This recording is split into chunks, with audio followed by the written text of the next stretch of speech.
Black music was created and kept alive through an oral tradition that has passed songs and stories down through generations, with origins traced back to Great Britain, Europe, and Africa. While the original writers and orators of the melodies and lyrics we can still hear today are unknown to us now, their legacies are preserved in folk's tradition of transmission. Community and truth are central to folk culture and song, and wherein the characters and metaphors may sound fantastical or not, the messages are based on the lived experiences of those in society who have been disregarded.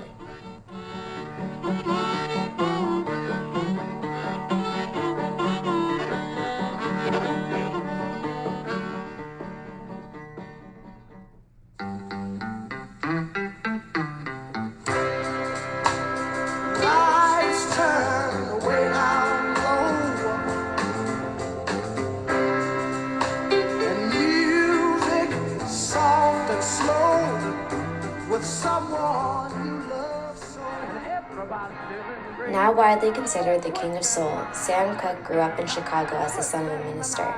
He got his big break becoming a member of the groundbreaking Soul Stirrers, a 1950s gospel group, where Cooke made big waves in the Black church community. Well, Saturday night and I just got paid. Cognizant of a decreasing interest in gospel music among the public as the 50s were coming to an end, Cooke decided to make the unprecedented transition, at least in the eyes of the Black musical community, to pop.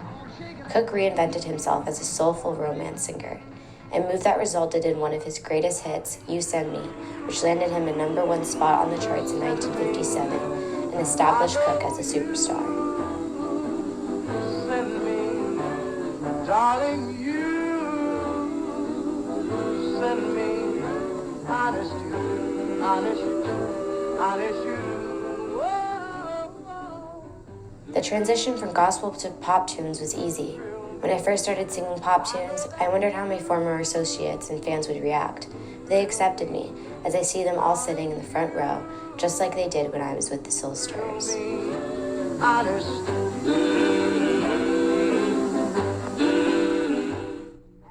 The civil rights movement erupted in the 60s, and Black artists like Cooke found themselves in unique conflict, feeling pressure to lead the way while also depending on white fan bases and establishments that supported their music but not their rights.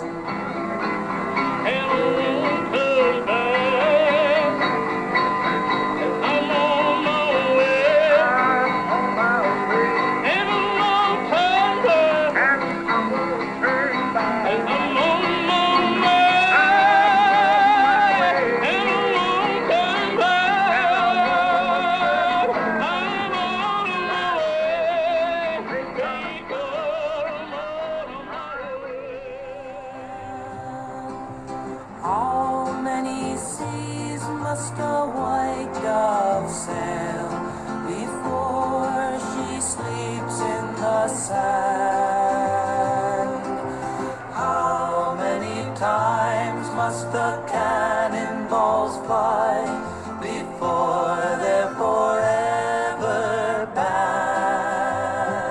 All the answers, my friend, blowing in the wind. The answers, blowing in the wind.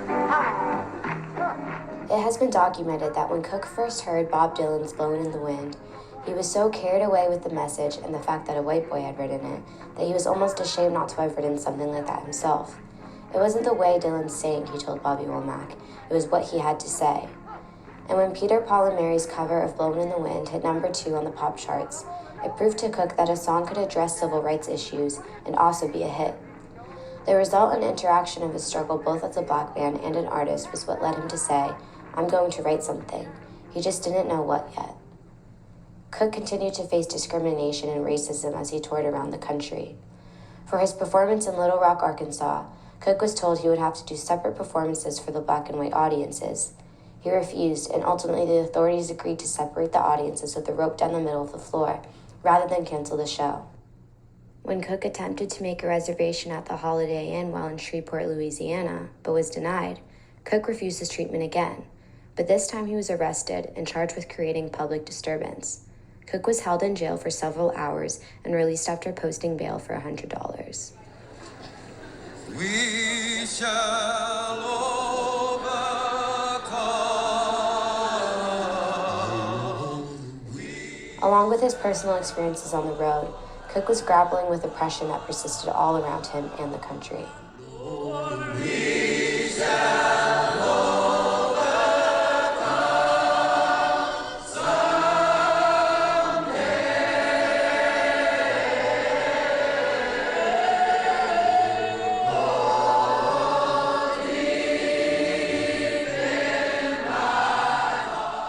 This was the political and cultural environment in which Cook was selling out auditoriums to mixed-race crowds.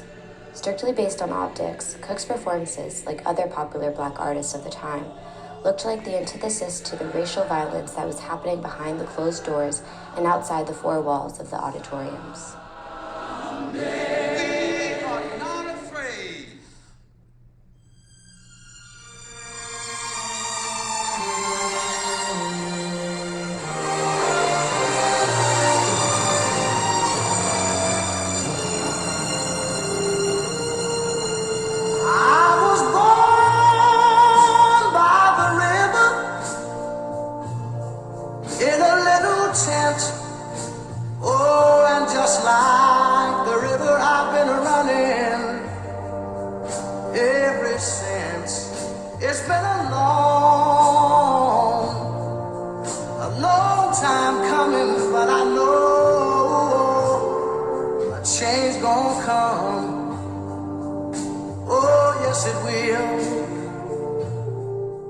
Cook reportedly told his manager, Alex Klein, that a change is gonna come came to him in a dream.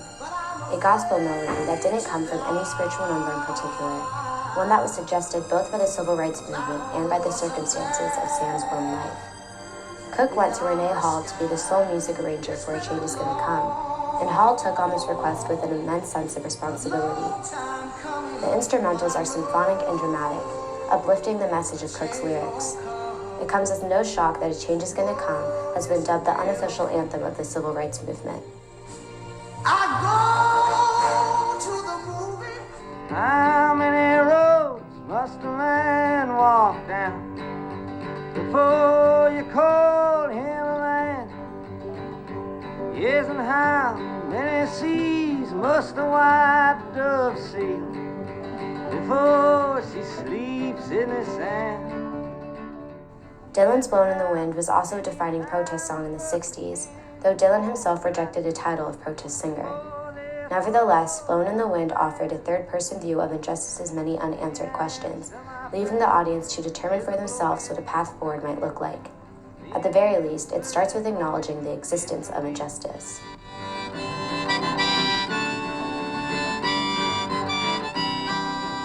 No more auction block for me. No more, no more. No more auction block for me. In line with the folk tradition, Dylan repurposed the melody of a 19th century black spiritual called No More Auction Block for Me, that was sung in secret rebellion by those who were enslaved and passed on through the century. And so though Dylan's message in Blowin' in the Wind tells a broader story of injustice and oppression, the composition's origins and unfortunately still relevant message is how it became a prominent song in the repertoire of the civil rights movement.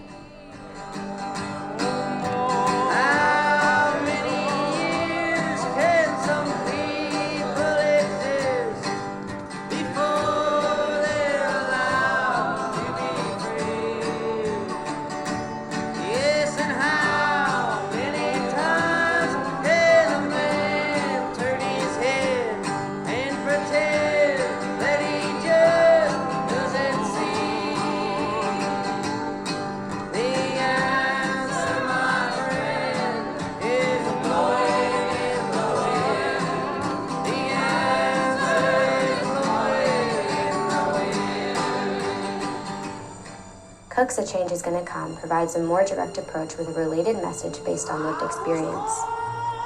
Cook is a man in Dylan's story walking down the endless roads and the dove sailing the many seas. But Cook offers an addition of hope, that instead of sleeping in the sand, he says, I think I'm able to carry on. It's been a long time coming, but I know a change gonna come. Oh yes, it will.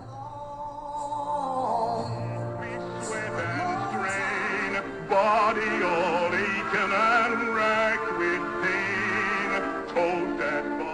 A Change Is Gonna Come also borrows from decades-old lyrics and melodies. Old Man River was written in the 1920s by Jerome Kern and Oscar Hammerstein for a musical called Showboat in critique of the Jim Crow South. The lyrics read, "I gets wearied and sick of trying. I'm tired of living and scared of dying." Sick of trying, I'm tired of living and scared of dying. And in A Change Is Gonna Come, Cook wrote, "It's been too hard living, but I'm afraid to die." But I'm afraid to die. 'Cause I don't know what's up there beyond the sky. It's been a Part of Old Man River's melody notably takes from a 19th century Confederacy battle song, Dixie by Dan Emmett, for the purpose of reclaiming and flipping the narrative, using parody as a form of protest. oh, yes it will. The reach of A Change Is Gonna Come spans over 150 years, from Dixie and No More Auction Block to Old Man River and Blowin' in the Wind. And though Sam Cooke is not popularly considered a folk artist, A Change Is Gonna Come has officially found its place on a chain of oral history whose links continue to be added. Hang around. It's been a long time coming, but I know. Cooke performed A Change Is Gonna Come on The Tonight Show in February 1964, his single live performance of the song, but the only tape has been lost.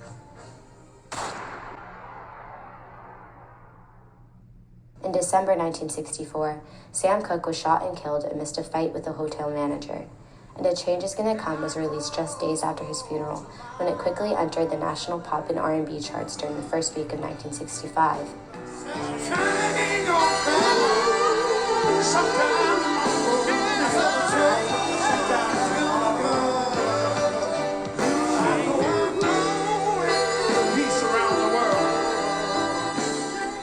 A Change Is Gonna Come has amassed more than 500 recorded versions, and we know that these covers were not made only in honor of a song that marked history, but of a vision for a better future that remains unsatisfied. In this way, the evolution of a song, story, or idea throughout time helps us understand where we came from, where we are, and where we could be.